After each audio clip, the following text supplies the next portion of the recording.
Congress high high. Jindabad, jindabad. Congress विधायक होशियार, होशियार, होशियार. Congress विधायक होशियार, होशियार, होशियार. Congress विधायक होशियार, होशियार, होशियार. लोडार विधायक पद खारिज करो, खारिज करो, खारिज करो. लोडार विधायक पद खारिज करो, खारिज करो, खारिज करो. लोडार विधायक जिंदाबाद, जिंदाबाद. जिंदाबाद, जिंदाबाद. जिंदाबाद, जिंदाबाद. जिंदाबाद, जिंदाबाद. हाय हाय हाय हाय. जिंदाबाद, जिंदाबाद. जिंदाबाद, जिंदाबाद. जिंदाबाद, जिंदाबाद. जिंदाबाद, जिंदाबाद. जिंदाबाद, जिंदाबाद. जिंदाबाद, जिंदाबाद. जिंदाबाद, जिंदाबाद. होशियार, होशियार.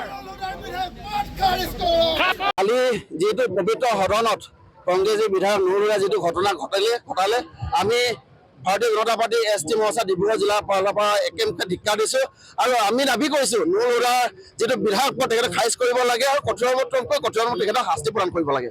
অসমৰ 3,40,00,000 যি জনসাধাৰণক প্ৰতিনিধিত্ব কৰি 126টা বিধানসভাৰ পৰা জনপ্ৰতিনিধি নিৰ্বাচন কৰি অসম বিধানসভাত অসমখনৰ সামগ্ৰিক উন্নয়নৰ কাৰণে চিন্তা কৰা যি সকলোৰে আত্মা যি স্বাভিমান সেই বিধানসভাত যোৱাকালি আমাৰ ভাৰতীয় জনতা পাৰ্টীৰ উপাধ্যক্ষ নুৰুল মুমিন ডাঙৰীয়া বংগীয় মূলৰ বিধায়ক নুৰুল হুদা ডাঙৰীয়াই যেনেধৰণে অপমান কৰিলে ই নিশ্চয় ই অসাংবিধানিক, ই কেতিয়াও গ্ৰহণযোগ্য নহয়। এনে এটা পবিত্ৰ বিধানসভাত আমি যিখিনি অসমৰ প্ৰতিজন জনসাধাৰণৰ ৰাইজৰ উন্নয়নৰ স্বাৰ্থ সামগ্ৰিক আমাৰ প্ৰতি কথাখিনি আমি উন্নয়নৰ কাৰণে আগবঢ়াই নিবৰ কাৰণে যি প্ৰয়াস কৰা সেই মন্দিৰত তেনেধৰণে অপমান কৰাটো আমি কেতিয়াও সহ্য নকৰোঁ।